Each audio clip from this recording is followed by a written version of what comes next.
আজকে আমি ভাবলাম বেশ রসিয়ে ঝিঙে রসুন পোস্ত করি।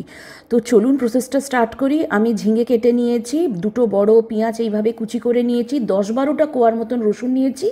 আর পোস্তটাকে না 2 ঘন্টা আগে ভিজিয়ে রেখেছিলাম যাতে মিক্সার গ্রাইন্ডারে একদম মিহি করে পেস্ট হয়ে যায়। কড়াইতে ফার্স্টে তেল দিয়ে দিলাম, আমার লাগবে কালো জিরে। কালো জিরেটাকে ফোড়ন দিয়ে দিলাম, তারপরে শুকনো লঙ্কা ফোড়ন দিয়ে দিলাম, তারপরেই দিয়ে দেবো রসুনটাকে ফোড়ন। রসুনটাকে দিয়ে না একদম লাল লাল করে ভেজে নেব। রসুনের ফ্লেভারটা না পোস্ততে দারুণ লাগে। তারপরে পেঁয়াজ কুচিটা দিয়ে দিচ্ছি, পেঁয়াজ কুচিটাকে দিয়েও ভালো করে পেঁয়াজটা না একদম লাল লাল করে ভেজে নেব। মানে একদম কষাবো না, হালকা লাল লাল করে ভাজবো। তারপরে ঝিঙেগুলোকে দিয়ে এটাকে আমি ভালো করে ফ্রাই করে নেব।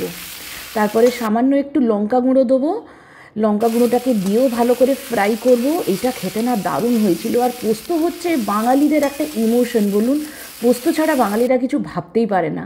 এই ঢেকে দিলাম 5-6 মিনিটের জন্য। আর পোস্তটাকে এবার মিহি করে আমি পেস্ট করে নেব। 5-6 মিনিট পর দেখুন ঝিঙের থেকে কতটা জল রিলিজ করেছে। ঝিঙে অলরেডি সেদ্ধ হয়ে গেছে। বেটে রাখা পোস্তটাকেও আমি দিয়ে দিচ্ছি।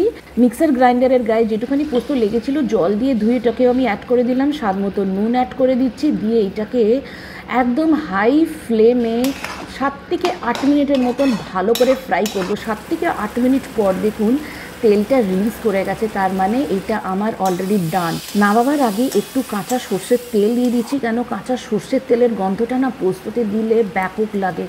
সার্ভিং বলে সার্ভও করে নিয়েছি। ব্যাস এবার গরম গরম সার্ভ করে দেবো, কেন সকলের অনেক খিদে পেয়ে গেছে। আমি তো শুধু পোস্ত দিয়েই খাবো, আমি আর কিচ্ছু নেবো না। আর এইটা হচ্ছে আমার হাজব্যান্ডের প্ল্যাটার, ওকে আমি ভেড়ে দিয়েছি, ও এখন খাবে রিলিশ করে। আপনাদের কেমন লাগলো প্লিজ একটা কমেন্ট করে জানাবেন, ভালো লেগে থাকলে একটা লাইক করে দেবেন, আর পেজটাকে অনেক বেশি ফলো করে দেবেন। Bye, thank you so much for watching.